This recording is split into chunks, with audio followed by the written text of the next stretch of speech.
Amigos, ¿cómo están? Muy buenos días. Son las 9 de la mañana con 8 minutos y aquí estamos ya en Las Guarmi, siempre su programa que cada mañana aborda temas sociales de interés, sobre todo pues cuando hablamos de los ecuatorianos y ecuatorianas ahora mismo que están en el extranjero, que están en Estados Unidos específicamente. Vamos a hablar de este tema, vamos a hacer una conexión desde acá, desde Ecuador, con un análisis desde varias aristas y también en Estados Unidos. Así es que bueno, primero queríamos repasar la nota de nuestro compañero Edison Paucar, quien a través de nuestra página web nos dice: conozca las amenazas que enfrentan los ecuatorianos por las restricciones migratorias de Trump. Las organizaciones sociales pues están buscando también de alguna forma apoyar a los migrantes ecuatorianos mientras crece la incertidumbre en Estados Unidos y en la zona fronteriza por las decisiones del presidente Donald Trump, que asumió pues hace nada. El Servicio de Control de Inmigración y Aduanas de Estados Unidos, ICE en inglés, llevó a cabo más de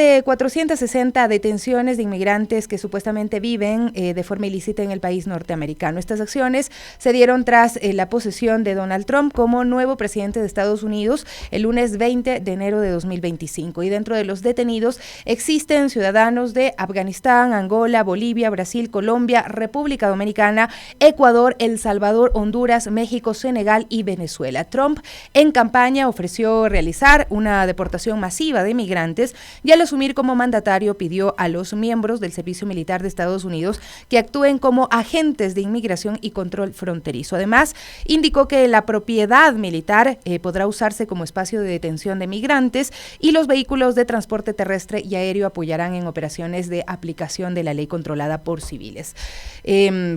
Bueno, frente a esto hay varios análisis que dan cuenta de pues cómo se aplican estas medidas.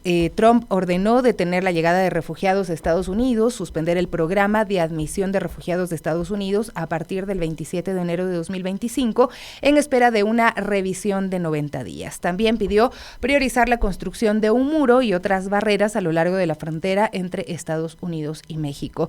Para especialistas en temas migratorios, pues es preocupante también esta situación porque muchos migrantes se quedarán en la frontera. Ecuador, pues como ustedes saben, no tiene representación diplomática consular en México. También está la Asociación de Ecuatorianos Residentes en México, que ha señalado junto a otras organizaciones que apoyarán de la forma en que puedan, como organizaciones sociales, a las personas que sean trasladadas hasta la frontera. Mesa indicó que están acercándose a entidades oficiales, consulados y embajadas para coordinar estas ayudas para los migrantes. Solo en el año 2024 hubo un saldo migratorio de 94,767 ciudadanos que salieron de Ecuador y no regresaron. Al menos el 71% de ellos buscaron ingresar a Estados Unidos de manera irregular, según los datos del Ministerio del Interior. ¿Qué pasa con otro tema? Cuando nos ponemos a pensar ya más amplio, están los temas económicos, el tema de remesas. Esas deportaciones también afectan los ingresos que tiene el país, porque nuevamente nos sostenemos también con estos ingresos que envían nuestros hermanos migrantes. Durante el tercer trimestre de 2024, el Ecuador recibió 1,748.5 millones de dólares por este concepto, solamente durante el tercer trimestre de 2024, según el Banco Central.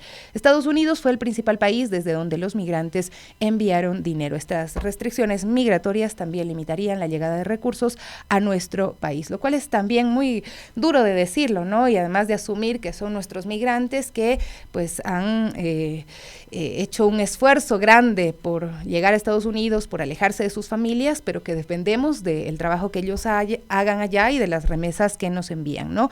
Entonces, bueno, hay otras medidas migratorias que también se están aplicando y pues eso queremos conversarlo ahora mismo con nuestros invitados, nuestra invitada acá en cabina, y también está con nosotros acompañándonos desde los Estados Unidos un invitado. Los presento, los saludo de inmediato. Muchísimas gracias por estar aquí. Yo los tengo ya en pantalla a Ivonne Telles, docente investigadora de la PUCE, experta en Derecho Internacional, que está acá en cabina, y en conexión por Zoom, Norman Checa, ecuatoriano residente en Florida. Así es que muchísimas gracias. Ivonne, gracias por estar aquí. A ustedes ustedes, muchas gracias. Norman, lo propio, gracias por darte el tiempo de poder conversar con nosotros de un tema que los involucra directamente y que seguramente también te presenta quizá algún temor al expresarte sobre este tema, ¿no? Porque pues ya lo estábamos repasando, cómo se han encendido las alarmas entre los migrantes de todo el mundo, pero por supuesto vamos a hablar y puntualizar con los migrantes ecuatorianos. Empecemos un poquito hablando de cómo evalúa, Ivonne, el impacto de las políticas migratorias de Donald Trump en términos pues de derechos humanos, en términos de migración.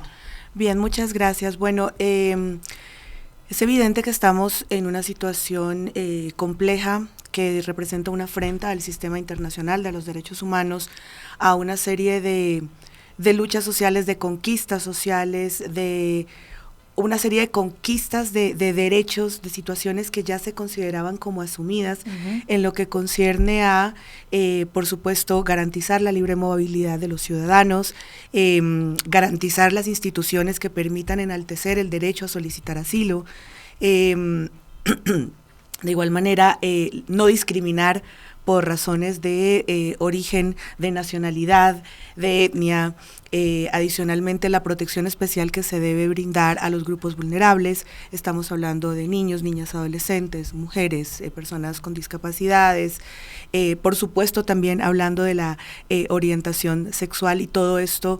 Es decir, estamos viendo que todas estas medidas tienen un impacto generalizado tanto en todos aquellos grupos vulnerables, por un lado, y en minorías también, y por otro lado, en todo el sistema de derechos y toda esta arquitectura internacional que debería propender por brindar la protección internacional, esto sin querer digamos, soslayar la soberanía estatal, la posibilidad del Estado que tiene de establecer sus propias políticas en cuanto a la migración, pero esto sin desmedro de los derechos que asisten a las personas. Entonces yo creo que hay por un lado quizás un poco de, creo yo, de sensacionalismo, es propio de Trump también, ya lo conocemos de alguna manera, creo, lo he dicho también en diversos espacios, hay que ver cuál es la posibilidad real que tiene el gobierno de materializar todas las medidas de la forma en que las está planteando. Quizás esto operaría un poco este beneficio de la duda, un poco en beneficio nuestro, de quienes estamos preocupados por la situación, porque de todas maneras hay una serie de restricciones, de candados de orden judicial. Veíamos ayer como el juez federal, por lo menos en primera instancia, bloquea una medida que es abiertamente inconstitucional. Hay de todas maneras una serie de programas que ya estaban funcionando previamente, administración Obama, Biden, que claro, quizás un desmontaje no es algo de choque, no es algo de choque. Entonces podríamos esperar también, ojalá, que parte de la implementación de estas medidas, tal como las están planteando, encuentre ciertas limitaciones de orden institucional que pudieran favorecer sobre todo a aquellos ciudadanos que ya tienen derechos adquiridos, como por ejemplo los que estaban ya con un asilo concedido y simplemente tienen que transportarse e ingresar al país. Interesante lo que usted está comentando, Ivonne, para poder continuar con este diálogo ya con Norman, que se encuentra ahora mismo en Florida, y quisiera consultarte cómo percibes, cómo ha sentido el ambiente social en la comunidad migrante frente al discurso de la administración de Donald Trump, porque si bien Ivonne estaba diciendo que seguramente hay medidas, tratados internacionales que pueden frenar hasta cierto punto las decisiones que violan los derechos humanos, el discurso sí es muy violento y eso pues parecería que no hay quien lo pare. Hola, buenos días. Sí, la verdad es que sí, la gente está un poco preocupada. Ayer, por ejemplo, las calles de Nueva York estaban totalmente vacías. Un amigo me envió fotos, estaban totalmente vacías, la gente está preocupada. Sobre todo porque Trump dio la orden a la Policía de Migración que ahora puede entrar a zonas sensibles como escuelas e iglesias para poder deportar a las personas ilegales. Hay muchos casos en los que, por ejemplo, la madre es ilegal y el niño nació aquí, americano, y en el momento en que tengan que regresarlos a su país por el tema de la deportación, va a haber un problema porque el niño es americano y norteamericano, estadounidense, y aquí hay un problema con el tema de que te puedes llevar hasta temas con la justicia por secuestros, sobre todo si el padre es de aquí, la madre está ilegal. Hay un millón de preocupación dentro de la sociedad migrante, pero ya ha pasado en el gobierno anterior también con una ley antimigrante que tuvo cada estado. Yo me recuerdo hace un año, en el estado de la Florida, para tú poder trabajar, tú tenías que presentar tu identificación, pero cada empresa tenía que hacer un e-verify, que es verificar que tu identificación es real, que tú estás afiliado a una seguridad social, que tú tienes una tarjeta verde para poder estar aquí en los Estados Unidos, una residencia, y mucha gente en el estado de la Florida se fue. Ojo, depende de cada estado.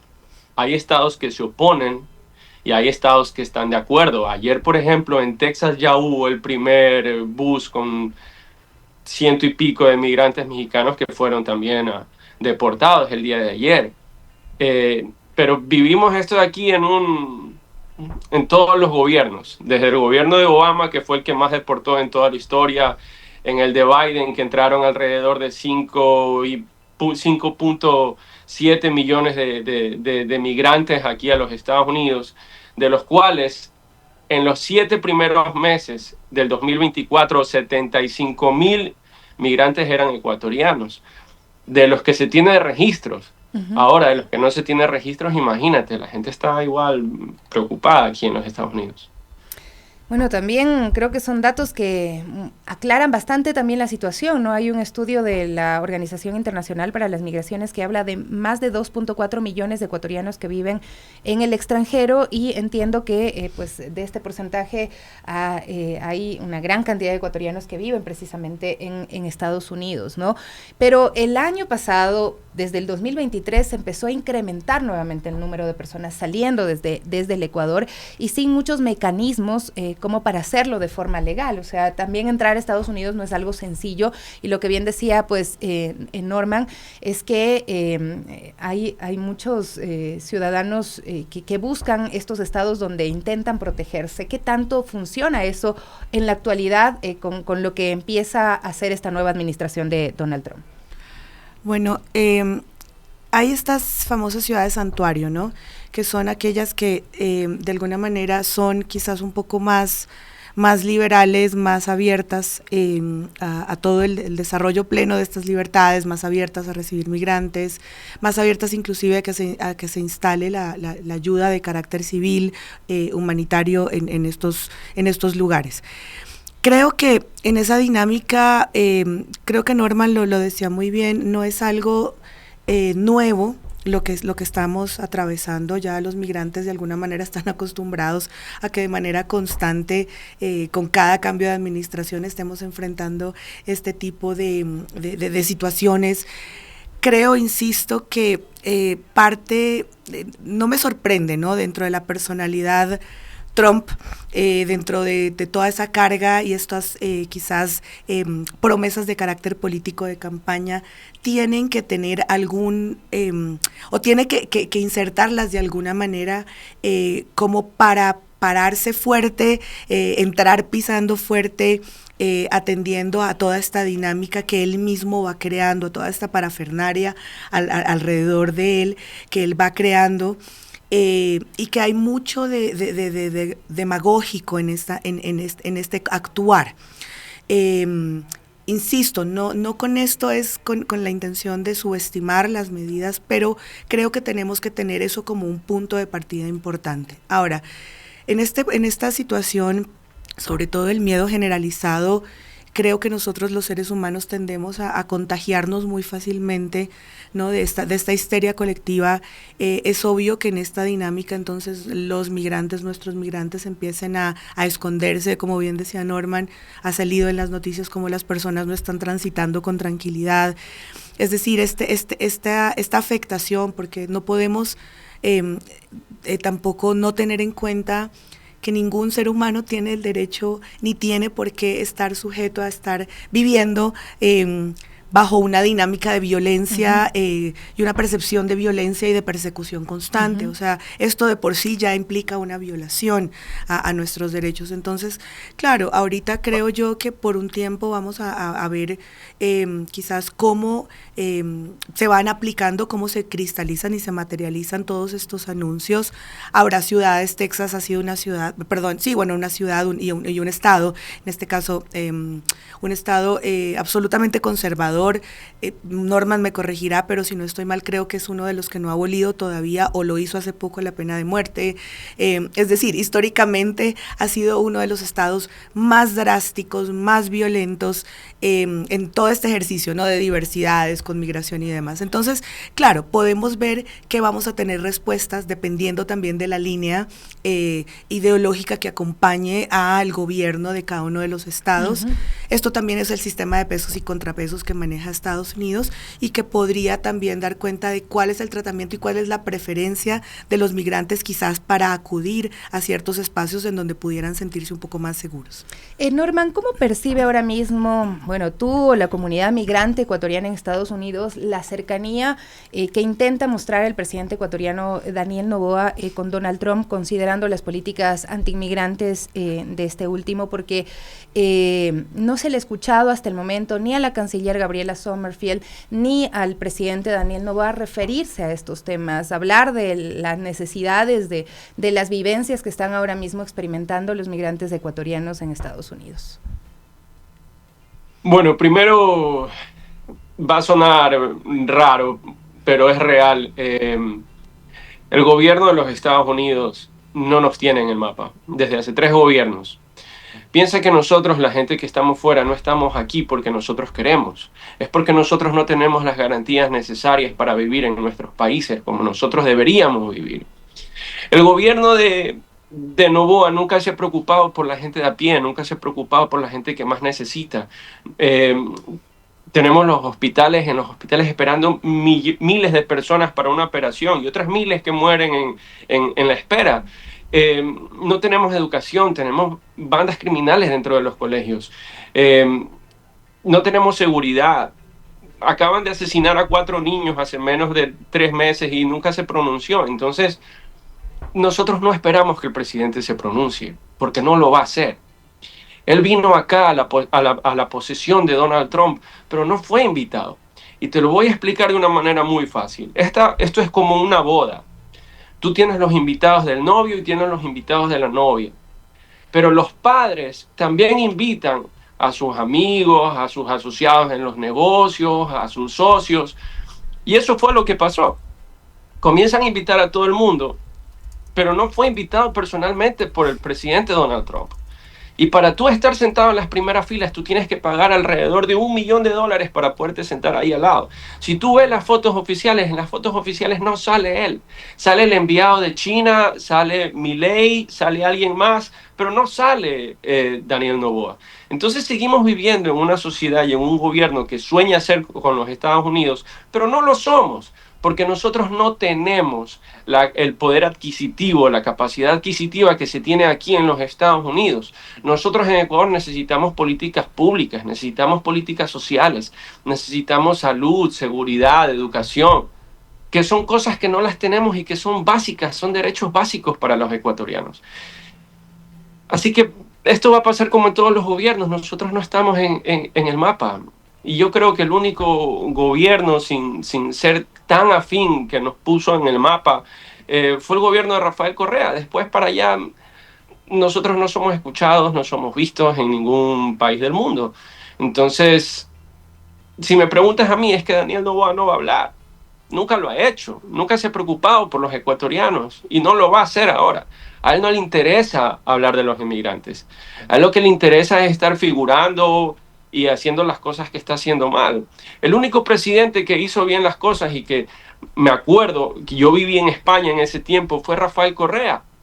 Porque me acuerdo que en el boom inmobiliario en el 2010 en España, la gente se suicidaba al perder sus casas porque les quitaban el departamento y se quedaban igual con la deuda. Y el único que habló por los inmigrantes y que puso voz a los inmigrantes fue Rafael Correa. Y hizo un un sistema, hizo un mandato que la ley de retorno, la gente podía regresar, nosotros teníamos garantías políticas, garantías sociales para poder regresar al país, había trabajo, había seguridad, había dinero, había educación, un sistema de educación increíble. Hoy en día hemos vuelto a los años 90. Si tú te das cuenta, al finales de los 90, cuando hubo el feriado bancario, la gente empezó a migrar y ahora estamos exactamente igual. La gente está migrando. Son 75,000 personas que entraron en los primeros 7 meses del año pasado, pero ahora imagínate la gente que no se registró en las fronteras. La gente que no dio su nombre en las fronteras, que simplemente cruzó y llegó donde tenía que llegar. Y más triste aún, Norman, la gente que no ha llegado, la gente que se quedó en el desierto, en la selva del Darién, que se ha quedado en el desierto entre pues México y Estados Unidos. También creo que es importante no dejar de nombrarlos, no dejar de nombrar a todos los migrantes desaparecidos, a los ecuatorianos y ecuatorianas que salieron huyendo de la miseria, de la persecución, de las extorsiones, como el caso de 4 o 5 migrantes hace no mucho que precisamente pues pedían alguna respuesta y algún auxilio, ¿no? De parte también del Estado ecuatoriano. Pero ahí, Ivonne, le voy a preguntar, porque Norman nos dice, no se ha pronunciado, no se va a pronunciar, no tengo yo como ciudadano ecuatoriano la confianza de aquello, pero ¿qué es lo que deberían hacer los estados? Porque hoy, así como vemos estas posiciones de algunos países que no dicen nada, hay otros, por ejemplo, como el de México, que sí, de alguna forma se ha pronunciado, porque además, bueno, entiendo que por la cercanía y por el discurso más violento y más directo específicamente hacia México. Claro. Bueno, yo coincido plenamente con Norman sobre la preocupación de todos los ciudadanos que se encuentran fuera respecto del olvido, ¿no? del gobierno. Es clarísimo, y esto tampoco es un fenómeno nuevo. Yo creo que esto es punto de partida para poder responder la pregunta ¿por qué?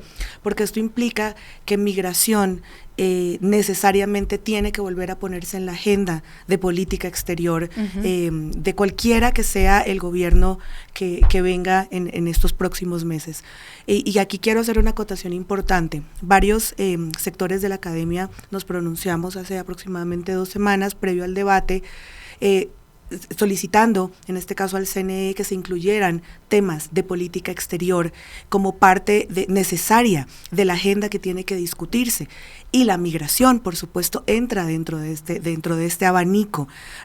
Los temas de los ciudadanos por cruzar las fronteras no pareciera que dejan de ser ciudadanos del país de origen, y por el contrario son parte de la agenda fundamental. Entonces, incluso nos pronunciamos diciendo por qué no se obliga, en este caso a los candidatos, a los aspirantes, a que planteen cuál es su agenda respecto de socios y países tan importantes como lo es Estados Unidos. Y creo que parte de lo que nosotros vemos en el ejercicio político es esto, justamente, es decir, cómo no se conmina a un Estado a que planee y plantee una agenda efectiva respecto de qué hacer con las personas que están migrando. ¿En qué sentido? Las personas somos libres de movernos, pero en una situación en donde su vida, su integridad corre peligro, porque una deportación, por más de que pueda ser política interna de un Estado, de todas maneras va a poner en evidente desprotección y va a privar de la protección internacional que, por ejemplo, merece una persona solicitante de asilo. Entonces exige que el Estado de origen tome medidas. Yo mencionaba también la necesidad de que haya, en este caso, un acercamiento de carácter bilateral con México, con Estados Unidos, precisamente porque, por ejemplo, una medida de masa, no de una deportación masiva, no es sostenible, humanitariamente hablando, no se diga económicamente hablando. Es decir, ¿cómo podríamos hacer nosotros una transición si es que definitivamente Estados Unidos, dentro de su espacio soberano, decide no tener determinadas personas por su condición migratoria? Con México de igual manera. Yo creo que también acá el sistema interamericano debería fortalecerse, el sistema regional, la Organización de los Estados Americanos debería entrar a trabajar, así como lo ha hecho en otros, por ejemplo, con el caso venezolano de la migración masiva, debería también tomarse una posición de bloque que de alguna manera contrarreste una medida unilateral de un solo país, que claro, bajo su poder y su dominio se permite justamente hacer este tipo de cosas. Entonces, necesariamente esto tiene que entrar a ser parte de una exigencia, en este caso ciudadana, de que el Estado tome una posición frente al respecto. Vamos a sumar también a este diálogo a Martín, en tan solo unos instantes. Es también ecuatoriano residente en Chicago.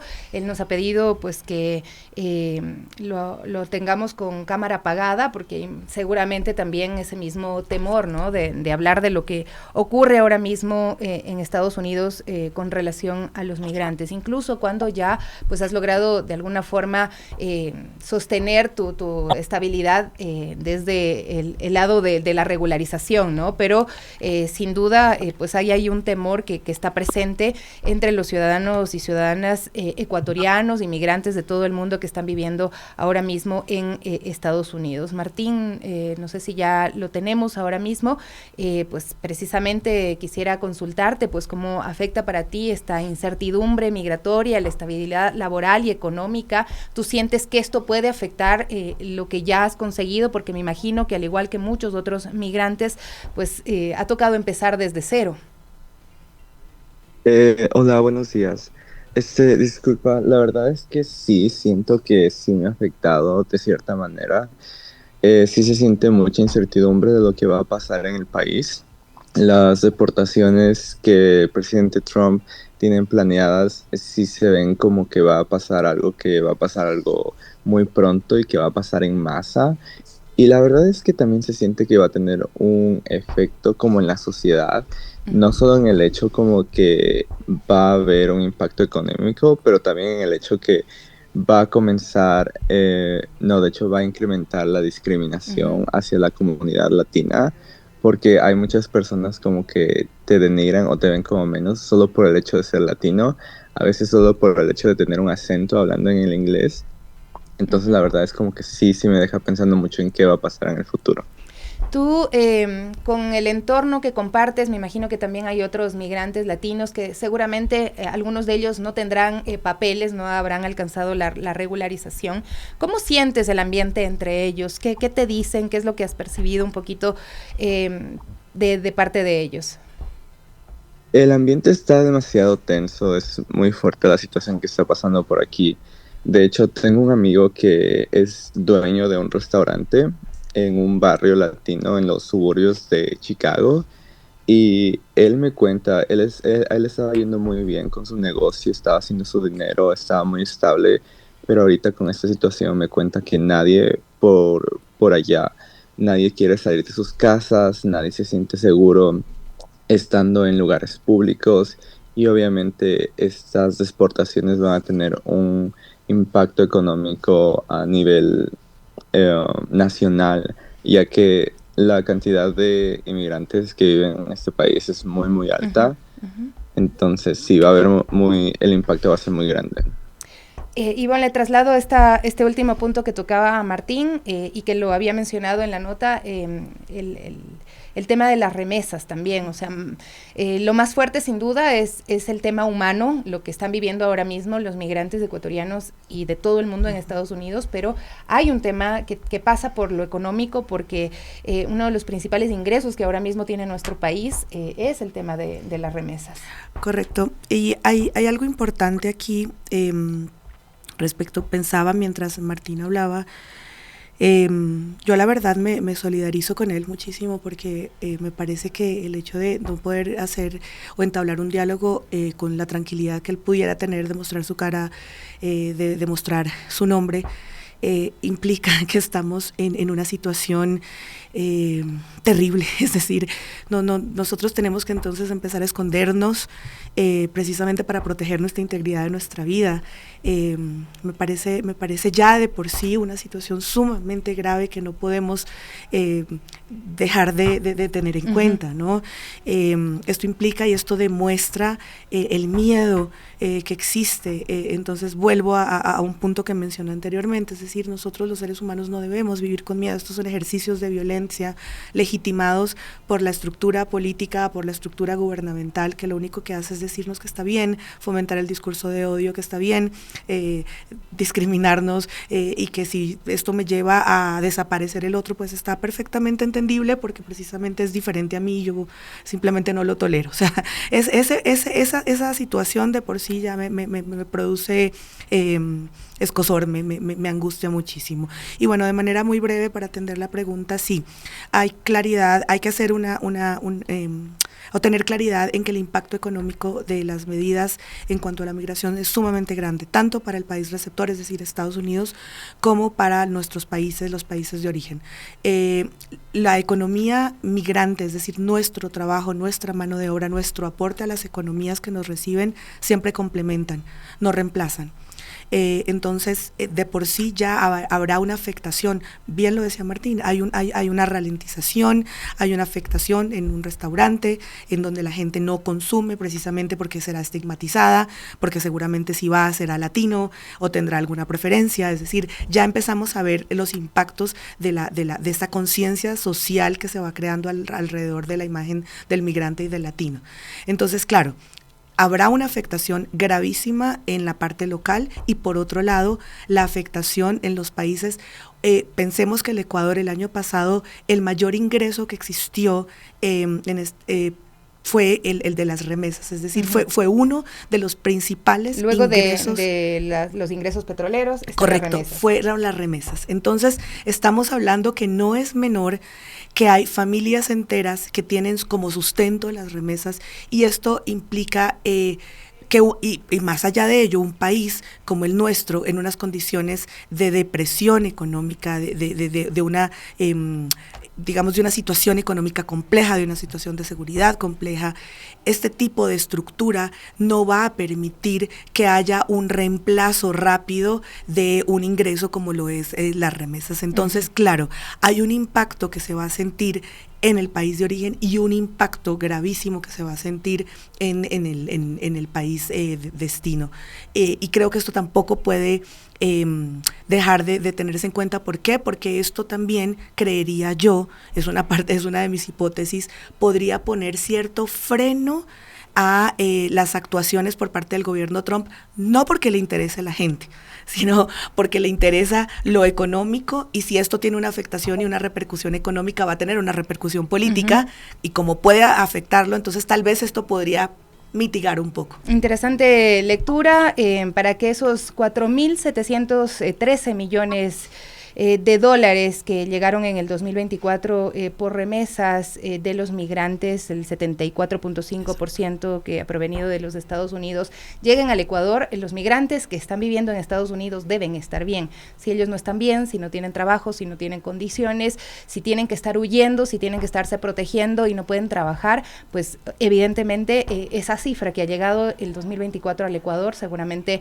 no va a alcanzar, ¿no? Y además un poco porque el discurso de Donald Trump y de estas grandes potencias es que los migrantes como que estuvieran extrayendo algo que no les pertenece, ¿no? Sin embargo, las cifras de Oxfam, el más reciente estudio, habla que por hora 30 millones de dólares son extraídos del sur global al norte global, es decir, pues los recursos de América Latina, de África, están llevándose a acumular las grandes fortunas de los 1.000 millonarios. Un poco eso creo que no se lo lee de esa manera, y tampoco incluso no hay esa conciencia desde los mismos ciudadanos y ciudadanas. Para ir cerrando, Norman, quiero preguntarte en este momento, pues tú si ves que la representación ecuatoriana ya en el estado en el que tú estás te permite alguna garantía. Si tú tienes ahora mismo algún problema, ¿cuentas con la delegación ecuatoriana en Florida? La verdad, no. Voy a ser súper crudo con esto, pero es que nosotros no contamos con nadie acá.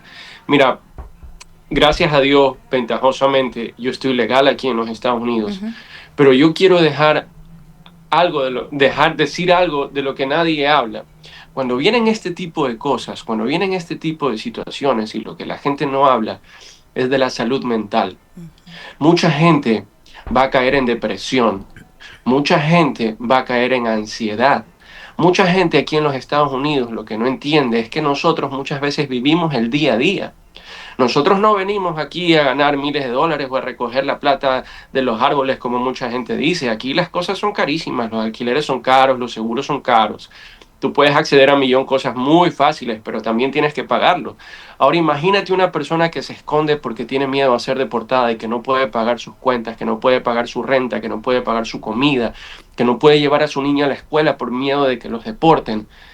El tema de la salud mental durante estos días va a ser muy, muy, muy importante para la gente que está aquí en los Estados Unidos de manera ilegal. Y yo creo que nosotros sí deberíamos tener un apoyo por parte del gobierno y de las entidades ecuatorianas que están aquí en los Estados Unidos. Martín, te traslado la misma pregunta, sumando algo que quizá me faltó un poco de dialogarlo, y es en esta conversación preelectoral, si tú sentiste que los migrantes compraban el discurso de Donald Trump, porque también seguramente hubo muchos migrantes que sí votaron por Donald Trump, y esto para entender pues lo que hoy se está viviendo. Sí, mira, te voy a dar el punto de vista que tuve como con la experiencia de las personas que tengo alrededor mío. La verdad es que fue como que muy 50-50. Muchas personas estuvieron de acuerdo con las medidas que Trump anunciaba de las deportaciones y de hacer algo acerca de la migración, y otras personas la verdad es que no estaban de acuerdo con las medidas que Trump quería tomar. Pero la verdad sí es muy interesante porque lo que está pasando por acá en Estados Unidos sí es muy fuerte. La migración que hemos recibido en los últimos 2-3 años sí ha sido a otro nivel. O sea, han llegado demasiadas personas, muchas buenas, pero también han llegado muchas personas malas. Entonces también sí es un tema como que muy delicado, porque pues la verdad sí es como que no, no es algo fácil de decir. Entiendo, y me parece importante también tu perspectiva. Y la otra pregunta, Martín, en lo referente a si tú sientes que en Chicago tienes algún apoyo de delegaciones ecuatorianas, si crees que puedes contar con estas delegaciones si llegaras a enfrentar algún problema. La verdad es que sí, yo siento que aquí en Chicago está muy presente la embajada ecuatoriana, y siempre nos ayudan con información, siempre nos ayudan con cualquier cosa que necesitamos. Pero aquí en Chicago también todas las compañías, colegios, universidades, todos se han puesto en el trabajo de compartir información y de educar a los migrantes de cuáles son sus derechos y de cómo reaccionar en caso de si algún agente del ICE los detenga o los quieran hacer preguntas o quieran entrar a su casa. Estamos hablando de derechos, ¿no? Qué importante que es hablar de derechos en este momento frente a también esos discursos que anulan la humanidad de las personas que pues migran por distintas razones, ¿no? Y que enfrentan también distintas realidades. Ivonne, también muchísimas gracias por acompañarnos del día de hoy, y pues quisiera quizá un comentario para cerrar este diálogo que hemos podido establecer también con nuestros compatriotas que están ahora mismo viviendo en Estados Unidos. Gracias. Bueno, creo que la verdad me mueve bastante la presencia de Norman y de Martín acá, porque es ver la realidad, ¿no? El día a día desde otro enfoque, desde quienes están sufriendo y padeciendo la situación. Más allá del análisis legal, político que nosotros podamos hacer desde la comodidad del país que en este momento nos acoge, ¿no? O sea, creo que ese punto de partida es importantísimo.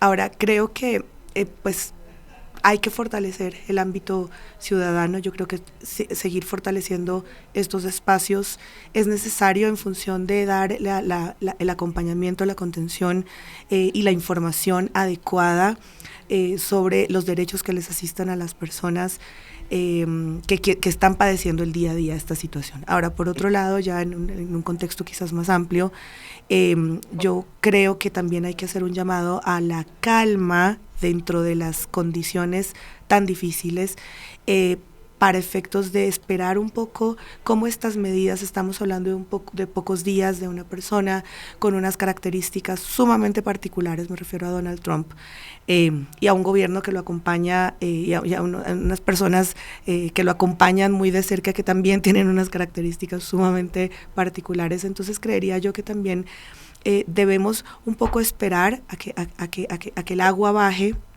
a ver cómo empieza a materializarse esto ya en un aspecto muchísimo más institucionalizado dentro del país. De todas maneras, los migrantes siempre han sido o hemos sido el ojo del huracán, y sobre todo en el norte global. Esto no es nuevo, Europa tiene lo mismo con los africanos, entonces es la misma discusión. Y esperar también que quizás de manera un poco más generalizada, me refiero a foros internacionales, bien sea regionales o internacionales, también haya por lo menos una manifestación, un pronunciamiento que permita detener en el ámbito, detener o quizás un poco mitigar el impacto tan negativo de todo esto que se está anunciando. Creo que también tenemos que trabajar de la mano con ello. Y bueno, la verdad, mi solidaridad, creo que Norma no puedo dejar de mencionar esto, la afectación a la salud mental. O sea, pensemos quienes padecimos la pandemia hace algunos años y cómo nos sentíamos, cómo nos afectó y cómo no podemos ser indolentes frente a lo que están viviendo todos nuestros compañeros latinoamericanos y bueno, y de otras nacionalidades que tengan que vivir con miedo, ¿no? O sea, eso y me quedo con eso, Ivonne, porque quiero retomar el discurso hace unos días de esta obispa Mariam Edgar Bode, que pues ha sido de alguna forma agredida de vuelta por Donald Trump, pero ella tuvo un discurso además muy bonito cuando mencionaba de forma directa y pues pedía que tuviera piedad de aquellos que viven con miedo, y nombraba que la mayoría de los migrantes no son criminales, que la mayoría son buenos vecinos, que la mayoría de los migrantes como Norman, como Martín, lo que hacen es aportar a la economía, a la construcción de una economía que crece en Estados Unidos, ¿no? Y por otra parte también pensar en cómo los países expulsan a sus ciudadanos y ciudadanas por esas mismas circunstancias que muchas veces son generadas desde el norte global. Cuando hablamos de África, por ejemplo, todos los conflictos de África tienen que ver con lo que hacen las grandes potencias Occidente en esos territorios, ¿no? Entonces, luego es muy difícil, es muy fácil más bien decir, le cerramos las puertas, aquí no entran migrantes, pero provocamos todo el desastre en estos países. Norman, cerramos por favor cortito el mensaje que les quieras dar a los ecuatorianos y ecuatorianas. Primero, que lean por canales oficiales, por favor, no se dejen llevar por fake news, no se dejen llevar por el miedo. Un abrazo fuerte a todos los migrantes que están aquí, no están solos, pueden contar con ayuda si es que la pueden buscar, por favor, no están solos, preocúpense por su salud mental. Un abrazo fuerte y fuerza. Muchas gracias, Norman. Martín, ¿qué nos quieres decir para cerrar? Sí, nada más quiero decir que es muy importante que las personas se eduquen en este momento, y también solo quiero recalcar que este país ha sido... perdón, no me acuerdo cómo se dice esto que es falla. Pero este país fue construido con el trabajo de todos los migrantes. Así es. Sean legales, ilegales, esta economía, todo desde el inicio de este país ha sido construido con el trabajo de los migrantes. Así que sí, la situación puede ser un poquito fea al momento, pero que eso no deje a las personas que piensen como que son menos, ni nada que ver, porque al final del día este país es lo que es por el trabajo de todos los que estamos aquí. Muchas gracias. Muchas gracias y un abrazo fuerte para ustedes, de verdad, mucha gratitud por darse el tiempito de conectarse con nosotros, porque sé que asimismo las dinámicas por allá quizás son más agitadas, es difícil conectarse. Ivonne, también muchísimas gracias, me ha parecido súper importante poder tener tu enfoque, tu análisis sobre este tema. Gracias, no, encantada de estar aquí, creo que es necesario el espacio. Muchas gracias por la invitación. Vamos a hacer una breve pausa y enseguida regresamos con más de Las Guarmis. Bueno, ya estamos de regreso y es viernes 24 de enero de 2025. Debo decir que esta fecha para mí es súper importante porque hoy mi niña está cumpliendo 5 añitos, así es que pues le mostraré cuando sea grande este saludo. Te quiero mucho y también, bueno, mi papá cumple bastantes más años este mismo día. Quiero saludar a Gonzalo Méndez, dice, conozco ecuatorianos que una vez que lograron tener la residencia, pues ahora dicen que está bien que Trump cierre fronteras. Gonzalo Méndez, pues también menciona el tema de que en México no hay oficinas consulares que les ayuden, lo comentaba ya Fernando Yepes más temprano. Especor, pues Trump tuvo el voto de migrantes regularizados, dice María Chuquilla, mi solidaridad con mis compatriotas inmigrantes en Estados Unidos, todo esto me afecta mucho, yo estoy viviendo, soy migrante pero vivo en Reino Unido. También Balak Dalai dice, las remesas de los migrantes son de 7,000 millones de dólares. Bueno, son cerca de 5,000 millones en el 2024. ¿Qué más? Bueno, Nargis, Adriana Mosquera, también un abrazo súper fuerte, dice, qué pena que los mandatarios pues no sepan de la historia ni de dónde vienen. Y Susana también, Alamina, mucha gente conectada y también interactuando. Luis Jacome también nos dice, qué bien la dignidad hace reflexionar con objetividad. Y está Gaby Cruz con nosotros. ¿Cómo estás, mi Gaby? Muy buenos días. Buen día, mi Sofi. Buen día, amigos y amigas de las Warmis. Y bueno, yo también extiendo ese abrazo a los cumpleañeros, mi Sofi, que sea un día muy mimado y muy festejado. Pero bueno, seguimos aquí también con más información y ya tenemos también el reporte de nuestra compañera Evelyn Caiza, y es que 2 presuntos femicidas fueron extraditados desde Chile y Alemania hacia nuestro país la semana pasada.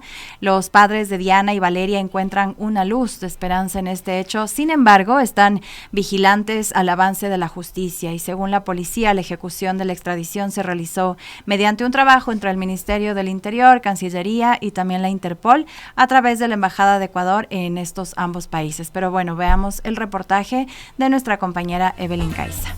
Los presuntos femicidas de Diana Espinosa y Valeria Vargas fueron extraditados desde Chile y Alemania a Ecuador. El hecho sucedió el 17 de enero de 2025. Jean-Paul Pisco Galarza fue encontrado en la ciudad de Düren, Alemania. La Interpol lo buscaba, ya que mantenía una orden de captura por el delito de femicidio. Se lo acusa de planificar el asesinato de su esposa, Valeria Vargas, el 7 de octubre de 2019 en Guayaquil. La extradición fue un éxito, de haber tocado puertas, y sí lo logré, sin piedras, sin groserías, pidiendo con humildad y educación. Me siento satisfecha de haber luchado y haber sido escuchada. El resultado ya está. El femicida de mi hija se encuentra en Ecuador, traído desde Alemania. Por otra parte, desde Chile, Jonathan F., parte del programa de los más buscados, sería el autor del femicidio de Diana Carolina Espinosa. Inicialmente fue investigado por muerte culposa. Las pruebas indicaron que Jonathan arrolló intencionalmente 2 veces a su expareja. Desde julio de 2023 se encontraba prófugo de la justicia. Como le digo, todos los días he molestado. 3 años, 7 meses he estado toditos los días insistiendo, acercándome a la policía, a fiscalía, a las autoridades, y entonces ¿qué le decían? Que lo estamos buscando, que tenga paciencia. Tanto el padre de Diana como la madre de Valeria no pueden contener las lágrimas al comentar cuán largo y doloroso ha sido el proceso de revictimización durante estos años. Indican que cada noticia, cada audiencia o cada novedad del caso de sus hijas hace que revivan el dolor que sintieron desde el primer día. ¿Qué espera tras la extraditación? Mucha celeridad y que se le den los 34 años, 8 meses que estamos pidiendo. Es lo único que puedo pedir. Ahora esperan verdad y justicia para sus hijas. Dicen que no se cansarán porque un padre y una madre nunca se cansan. Y aunque nada les puede devolver la vida, esperan que la justicia actúe con celeridad para que 2 femicidas menos estén por las calles. La mamá de él irá y le dará un abrazo donde está preso, porque ahí se merece estar. La mamá le dará un abrazo. Yo tengo que ir a ver una tumba, una lápida. Y eso no es justo, ¿verdad? O sea, lamentablemente las autoridades, la justicia no hacen nada por el ser humano, sobre todo por las mujeres. Según la Policía Nacional, la ejecución de la extradición de los 2 ecuatorianos se realizó mediante un trabajo coordinado entre Policía, Ministerio del Interior Cancillería e Interpol a través de la Embajada de Ecuador en Chile y Alemania. Para Radio Pichincha, Evelyn Caiza. No hemos dejado de estar pendientes de Anabel Campos, la madre de Valeria Vargas, de Arturo Espinosa, el padre de Diana Carolina Espinosa. No podemos dejar de estar pendientes de ellos y de cada uno de los familiares de las víctimas de femicidio en nuestro país, porque es muy doloroso ver que esto sigue ocurriendo. Cada día, cada 27 horas en Ecuador asesinan por motivos de género a una mujer.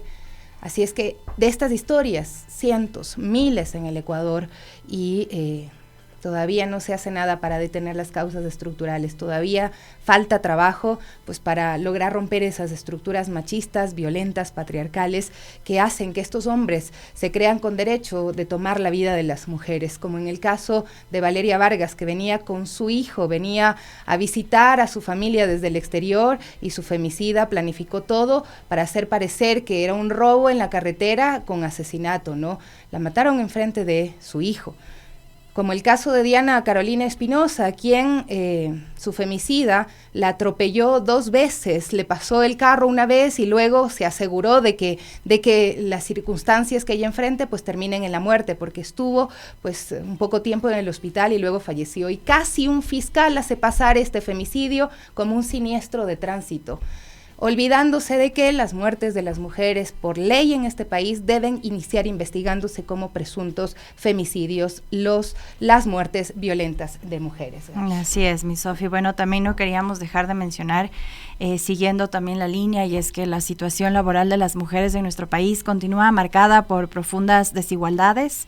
Según datos del INEC de noviembre de 2024, solo el 26,5% de mujeres cuenta con un empleo adecuado, un empleo formal, mientras que esta cifra asciende a 38,9% en el caso de hombres, y además del desempleo femenino alcanza el 4,8%, superando al 3% registrado entre los hombres. La desigualdad también se refleja en los ingresos. El promedio salarial de las mujeres con empleo fue de $404, considerablemente inferior al promedio de 479,9 de los hombres. Asimismo, pues la mediana de los ingresos laborales muestra una diferencia significativa, $294.7 para las mujeres frente a los $393 para los hombres. Y a estas cifras también se suma el tiempo dedicado al trabajo remunerado. Las mujeres trabajan un promedio de 29 horas semanales, mientras que los hombres 35. Sin embargo, las mujeres asumen mayor carga de trabajo no remunerado, como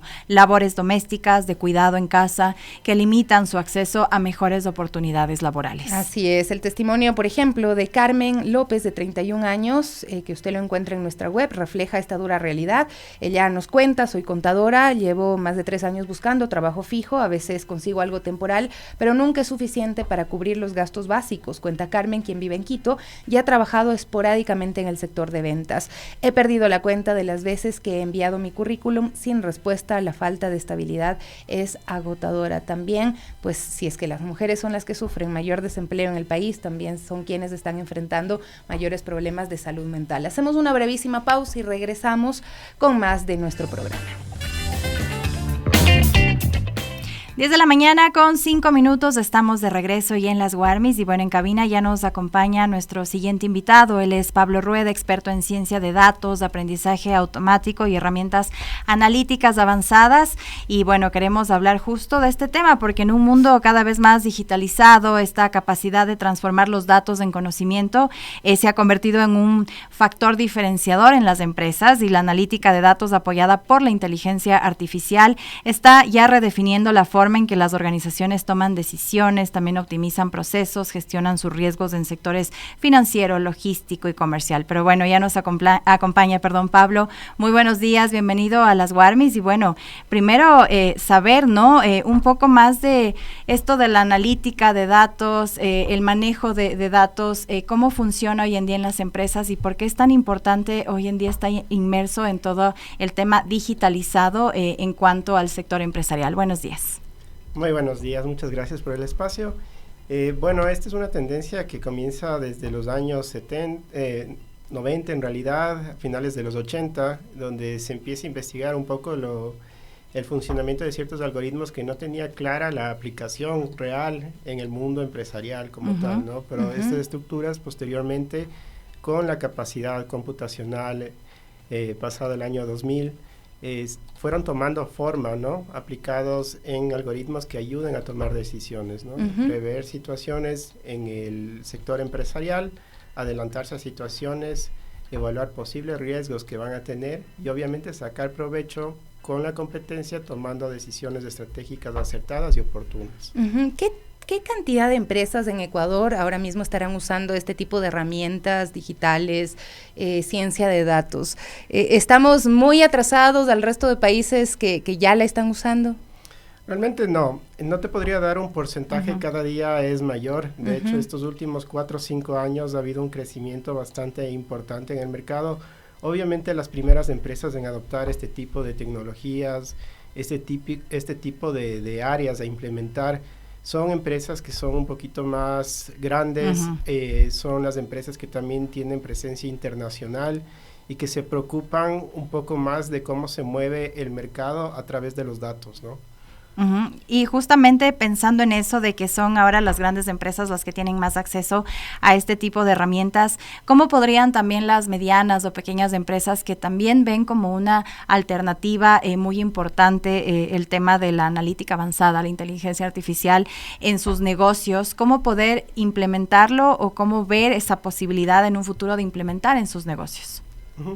Bueno, existen varias maneras, ¿no? Hay muchas empresas que están optando por tener su propio equipo de analítica de datos, mientras hay otras empresas que contratan empresas consultoras y hacen un modelo más de outsourcing, ¿no? Donde contratan el servicio puntualmente de analítica de datos y gestionan como que fueran su propio equipo, ¿no? Pero básicamente lo que se está haciendo también es un proceso adaptativo, donde un poco se está instruyendo al personal propio en el uso de los datos, pero también obviamente tiene que ver en el correcto almacenamiento de los mismos, en la recolección de información que sea de manera correcta, que sea de manera periódica, que sea estructurada y que tenga un fin concreto de medir, ¿no es cierto?, el desempeño de la empresa como tal. Creo que sí es importante puntualizar o ejemplificar más para qué nos sirve o en qué tipo de empresas podría servir la ciencia de datos, ¿no? Porque uno escucha hoy inteligencia artificial por todos lados, pero no necesariamente sabe cómo aplicarla, o a veces también tiene el temor de que puede reemplazar el trabajo que hagan las personas que, bueno, al final del día tienen que llevar un sustento a sus hogares. Sí, en realidad esto es aplicable a todo giro de negocio. Donde se tiene datos, nosotros podemos aplicar analítica de datos. Incluso hay muchas empresas que se han hecho famosas por aplicar esto en deportes, en atletas de alto desempeño, midiendo justamente su actividad física, su entreno, y comparándolo con otras estadísticas que tenemos de atletas internacionales. Entonces, realmente hasta como persona natural podemos aplicar esto para medir nuestro desempeño diario, ¿no? Entonces, es muy versátil, se aplica mucho, por ejemplo, en temas de marketing, en temas comerciales. Es importante conocer el público objetivo, saber cuál es el buyer persona, a quién está enfocado mi producto, para hacer campañas comerciales que sean mucho más adaptadas, mucho más segmentadas, que sea mucho mejor perfilado para invertir inteligentemente en campañas, ya sea de redes sociales o ya sea por medios, o otros tipos de medios comunicativos, ¿no es cierto? Entonces vamos a tener un efecto mucho más preciso, ¿no? Entonces, sin duda, todas estas herramientas ayudan a fortalecer todas las actividades de la empresa. Entonces, en este sentido, sí sería un trabajo como colaborativo entre el talento humano y también estas herramientas. Y en ese sentido, ¿cuál sería la capacitación continua en talento humano en las empresas? ¿Cómo fortalecer la implementación de estas herramientas, pero que también sea adecuado para las personas? O sea, trabajo colectivo entre ambas herramientas. Sí, bueno, la ciencia de datos como tal tiene 3 grandes áreas, al menos cuando uno quiere ser consultor en ciencia de datos. Tenemos el área matemática, donde destaca sobre todo la parte estadística. Tenemos el área computacional, porque el manejo de grandes volúmenes de datos debe ser a través de herramientas que permitan hacer este manejo eficiente de grandes volúmenes de datos. Y por otro lado también está el conocimiento técnico del área donde se vaya a aplicar. Entonces esto es bastante importante porque se debe entender del giro de negocio donde estamos aplicando este tipo de herramientas. Entonces las herramientas que se crean de analítica de datos deben ser lo suficientemente entendibles y fáciles de utilizar para un público objetivo que no necesariamente tiene conocimiento sobre inteligencia artificial o sobre analítica de datos. Estoy hablando de herramientas que pueden ser aplicativos móviles, pueden ser simplemente resultados de predicciones de facturación o de cartera vencida que llegan a través de mensajes WhatsApp a un CEO o a un gerente general, o un reporte interactivo un poquito más bonito para un gerente de operaciones donde pueda yo ver las métricas operativas de mi equipo, ¿no? ¿Cuáles son las herramientas que hoy en día están disponibles, que se están desarrollando para aportar pues precisamente en esto? Yo, por ejemplo, necesito una que me dé declarando mensualmente el IVA, ¿no? No, mentira, pero bueno, ya las empresas en realidad, ¿qué tipo de herramientas o cuáles podría mencionar como alternativas para que nuestros amigos y amigas pues las puedan considerar? Sí, bueno, muchas de las herramientas son hechas a medida, ¿no? Y un poco partimos desde la necesidad de qué se quiere hacer, que son muchas de las veces objetivos estratégicos que yo quiero cumplir, o como persona dentro de una empresa, o como empresa para ganar a la competencia, ¿no? Ganar mercado. Entonces, herramientas hay muchísimas. Mucho se habla, por ejemplo, ahora ya un poco dando nombres propios como herramientas de uso común, digamos como ChatGPT o ciertos códigos que utilizamos, pero son herramientas bases para construir algo más, ¿ya? No son la herramienta final, sino son la herramienta que te permite llegar al objetivo como tal, ¿no? Entonces, sí, son ese tipo de herramientas. Nosotros, como científicos de datos, utilizamos mucho código fuente, utilizamos Python, utilizamos R, pero básicamente trasladamos la pregunta del cliente y la necesidad del cliente y la transformamos en un accionable que te permita a ti llegar a cumplir ese objetivo. ¿Con una infraestructura tecnológica específica? ¿Se necesita tener una infraestructura tecnológica? A ver, partimos de que se necesita recolectar datos, entonces necesitan un servidor ya sea físico, ahora también hay servicios en la nube. Lo genial de esta opción de la nube es que uno puede contratar estos servicios a través de proveedores o grandes proveedores que tienen altas tasas de disponibilidad y son muy escalables. Entonces uno ya no debe comprar estos servidores físicos y tener el espacio y hacer el mantenimiento y cuidar el almacenamiento y que la respuesta sea rápida, sino que hay proveedores realmente a través de internet que nos permiten tener al acceso de nuestras manos como emprendedores este tipo de servicios, y donde el científico de datos o el analista de datos puede comenzar a trabajar desde la recolección de datos hasta todo ese flujo de análisis de datos que permitan justamente construir estas herramientas que les comentaba. Y bueno, Pablo, ¿qué les diría a las empresas? Bueno, sabemos que estas grandes empresas sí están inmersas en todo el tema de la utilización de herramientas de analítica de datos, pero ¿qué les diría a las empresas, a las medianas y pequeñas que quieren incursionar en esto, pero que todavía tienen miedo, que ven muchos desafíos en el camino? ¿Qué podría decirles para que realmente vean esto como una oportunidad de su negocio? Sí, un poco hay que partir también desde la valoración real que se tiene en tiempo de horas hombre, por así decirlo, o de horas de trabajadores, de cuánto se invierten en procesos que son repetitivos, ¿no? Entonces, no necesariamente la opción de la inteligencia artificial o de los modelos predictivos viene a ser el objetivo final, sino partimos desde las automatizaciones, que viene a ser lo más simple. Pasamos por un proceso que es la inteligencia de negocios, donde nosotros empezamos a medir cuál es el estado de arte de la empresa, o sea, cómo es nuestro desempeño, cuántas piezas estamos fabricando, cuánto estamos invirtiendo por pieza en número de horas hombre, y podemos compararnos con nuestra competencia. Entonces, si nuestra competencia está haciendo eso, ya tiene una ventaja versus lo que nosotros no estamos midiendo. Entonces, partimos de esto y después sí podemos ya llegar finalmente a prever escenarios que, como les digo, anticiparnos a esto puede garantizar la sostenibilidad como tal de las empresas. Entonces, ¿se aumenta algún porcentaje específico de rentabilidad de lo que tengan ya como estudios ustedes? Depende mucho hacia qué está enfocada la herramienta como tal, pero por ejemplo, fidelizar clientes como tal sale mucho más barato que conseguir nuevos clientes, nueva cartera de clientes. Entonces, muchas de las herramientas que hacemos nosotros ayudan a mejorar la experiencia del cliente como tal, ¿no? Entonces, así como tenemos motores de recomendación en distintas plataformas de streaming que utilizamos a diario y nos recomiendan películas que sospechosamente son súper acertadas y realmente nos interesan. Son ese tipo de cosas lo que nosotros hacemos para justamente mantener esa cartera sana de clientes. Ajá. Me acuerdo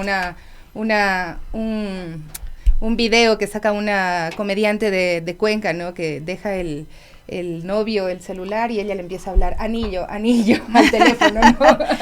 Comprar anillo, cómo pedir matrimonio, 10 mejores lugares para pedir matrimonio. Y ahí sin duda la inteligencia artificial puede hacer de las suyas también, pero bueno, muchísimas gracias a Pablo Rueda, presidente ejecutivo de Actuaria Consultores, también experto en ciencia de datos, aprendizaje automático y herramientas de analítica avanzada. Muchísimas gracias por acompañarnos esta mañana. Muchas gracias. Hacemos una brevísima pausa y regresamos ya con la parte final de las Warmis. Bueno, son las 10:18, nos faltan unos poquitos minutos para finalizar nuestro programa del día de hoy.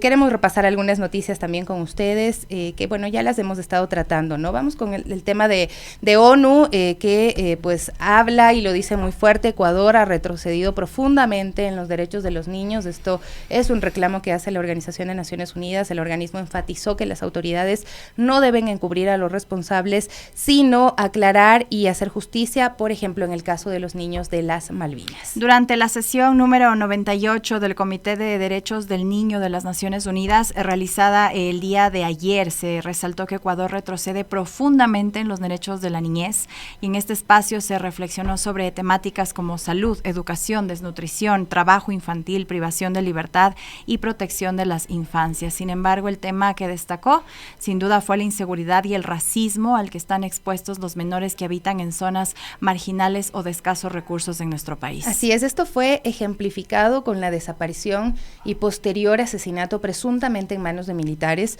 de Josué, de Ismael, de Steven y Saúl, los 4 niños del barrio Las Malvinas en Guayaquil. La relatora del comité, Mari Belov, tachó de aberrantes los hechos que sucedieron desde el 8 de diciembre de 2024, día de la desaparición de los menores. Es parte esencial de nuestra labor que haya verdad y justicia en cada violación de derechos de un niño ecuatoriano, que se provea reparación en tiempo oportuno para que nunca más suceda, expresó Belov. Y también señaló que en el Ecuador existen más de 50 normas que requerirían ajuste legal para que el país esté acorde a los compromisos internacionales, y también se cuestionó sobre las acciones de nuestro país que implementa, ¿no?, para mejorar la inversión y el gasto social, que apuntó, pues ha habido una tendencia regresiva después de la pandemia y el país no ha logrado superar estos niveles. Así es, finalmente solicitó explicaciones sobre las reducciones presupuestarias a los sectores sociales.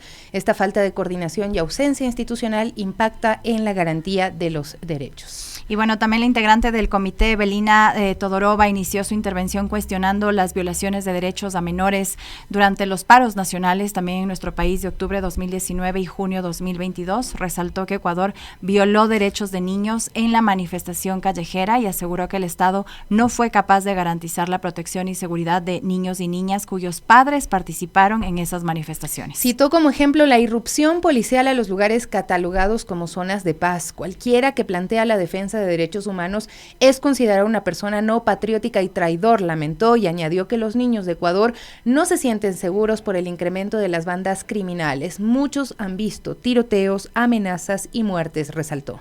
También añadió que cuando nos reunimos, las niñas cuentan que tienen miedo de estar en las calles, tienen miedo de ser violadas, de ser secuestradas. Es lamentable que niñas ya hablen en estos términos. Y sobre el caso de los niños de las Malvinas, aseguró que la ONU recibe información indicando que los menores de estas comunidades rurales son los más expuestos al peligro durante operativos de seguridad, e indicó que esto se centra en comunidades pobres y existe este perfilamiento racial.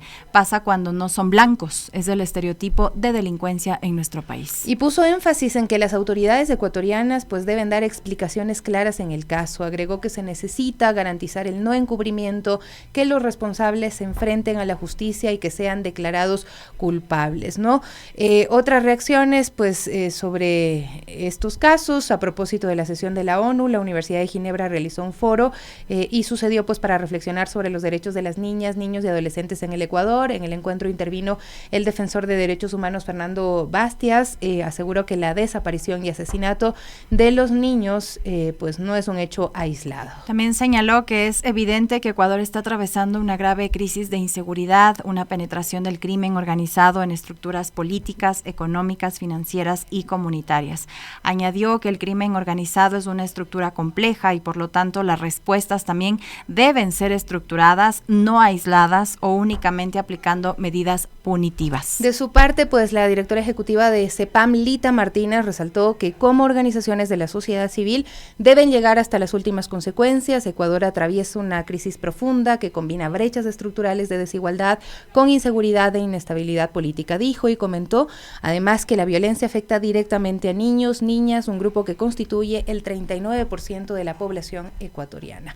Con esto nos despedimos ya, pues los mantenemos en ese vaivén, queridos amigos y amigas, pero es importante hacer estas reflexiones y que sean colectivas, que ustedes también nos digan qué piensan acerca de estos temas que están atravesando la vida de los ciudadanos aquí en nuestro país. Queremos también pues despedirnos saludando a Juan García con un abrazo fuerte para este viernes y para el fin de semana, Jorge Osvaldo Quiroz, Ángel Peñafiel, también nos saluda Jenny Quiñones, muchas gracias, también dice que viva los cumpleañeros, muchísimas gracias, y Julio Galeano, bueno, más amigos y amigas, Ana Lucía Sosa también, desolador el panorama, humanos contra humanos, nos dice Gonzalo Méndez, y bueno, gracias a todos quienes están siempre en contacto. Así es, pero bueno, nos despedimos, pero se vienen las noticias del Quique Show, sigan siempre conectados a la señal de Radio Pichincha y con las Warmis hasta el lunes.